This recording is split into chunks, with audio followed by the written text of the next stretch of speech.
बिस्मिल्लाहिर्रहमानिर्रहीम। अस्सलाम वालेकुम स्टूडेंट्स, कैसे हैं आप सब लोग। उम्मीद है सब लोग खैरियत से होंगे, अच्छे से अपने पढ़ाई पर तवज्जो देते होंगे और इसी के साथ कोरोना जैसे वबा से भी ख़ुद को महफूज रखे होंगे। तो आज हम स्टार्ट करते हैं अपना next lecture, biology 9th class. जी तो स्टूडेंट्स, हम पढ़ रहे थे chapter number 4 cells and tissues.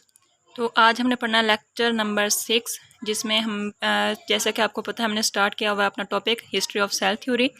तो हिस्ट्री ऑफ सेल थ्योरी में बच्चे हम श्लीडन एंड श्वाल ये जो दो साइंटिस्ट हैं इनके काम के बारे में हम पढ़ चुके हैं, जिसमें हमें कहा गया था कि कोई भी एनिमल या जो प्लांट है वो तब तक उसकी एग्जिस्टेंस नहीं हो सकती, तब तक उसको लिव जो है उसकी लाइफ को कंसीडर नहीं किया जा सकता जब तक कि हमें ये कंफर्म नहीं होता कि वो सेल्स और टिश्यूज़ से मिलकर बना है।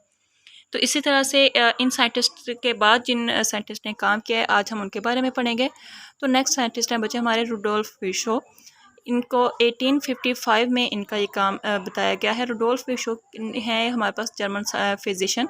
तो फिजिशियन क्या होता है बच्चे, फिजिशियन कहा जाता है कि जो तबीब होते हैं, जो हिकमत का काम जानते हैं, जैसा कि इलाज मालजे के लिए मौलज कहा जाता है फिजिशियन को बेसिकल टर्म में।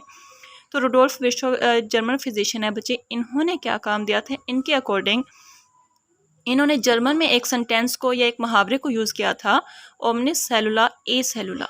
इसका मतलब क्या था कि जो हर एक सेल है वो बनता है प्री एग्जिस्टिंग सेल से। मीन्स ये कि कोई भी जो एक सेल है वो न्यूली फॉर्म नहीं है अगर उसके पहले सेल्स प्रेजेंट नहीं हैं। यानी जो पहले से सेल्स हैं अगर उनके अंदर उनकी ग्रोथ नहीं हो रही है, उनका नंबर इंक्रीज नहीं कर रहा है, तो फिर नए सेल्स किस तरह से बन सकते हैं। तो इन्हीं साइंटिस्ट के काम को बच्चे नेक्स्ट 1862 में लुईस पास्चर ने advancement the.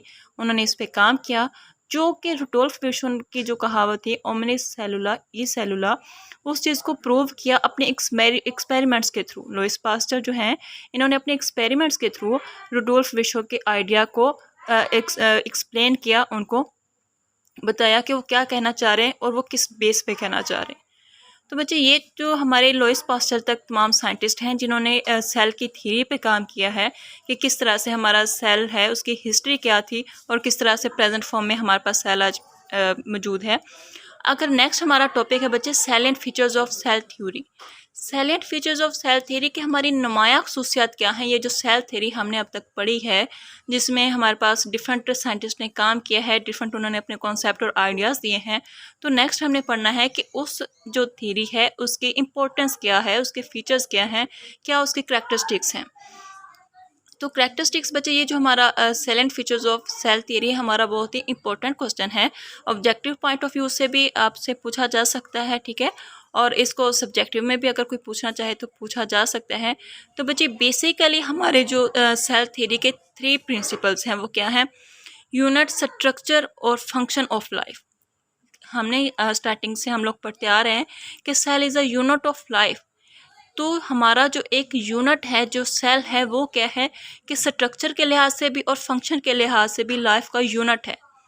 A cell is a unit of life by structure and function also. कि स्ट्रक्चर को देख लें या फिर हम उसके एक किसी भी एक लिविंग ऑर्गेनिज्म की लाइफ के बारे में बात कर लें, उसके फंक्शंस के बारे में बात कर लें, तो ये तमाम चीज़ें जो हैं बच्चे किस चीज़ पे कंसिस्ट कर रही हैं, सेल पे। नेक्स्ट हमारे पास है all living organisms are formed of cell. यानी कि हमारे पास जो जितने भी ऑर्गेनिजम्स हैं वो कंसिस्ट कर रहे हैं सेल पे। अब ये आगे डिफरेंट बेसिस पे जाता है कि वो जो सेल है हमारे पास सिंपल है, मल्टी सेलुलर है या फिर यूनिसेलुलर है। मल्टी सेलुलर और यूनिसेलुलर की टर्म से आप लोग वाकिफ़ हैं कि मल्टी सेलुलर ऐसा ऑर्गेनिज्म जो कि एक से ज़्यादा सेल्स पे कंसिस्ट कर रहा है, जबकि यूनिसेलुलर ऐसा सेल जो कि सिर्फ ऐसी जो बॉडी है, जो लाइफ है, जो ऑर्गेनिज्म है जो कि सिर्फ और सिर्फ एक सेल से बना है, उसको हम यूनिसेलुलर कहेंगे।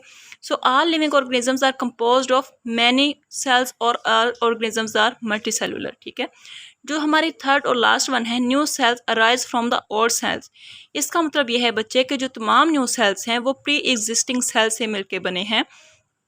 कोई भी सेल ऐसा नहीं है कि जो बस एक सेल है उसकी फॉर्मेशन होगी, नथिंग, ऐसा कुछ नहीं है।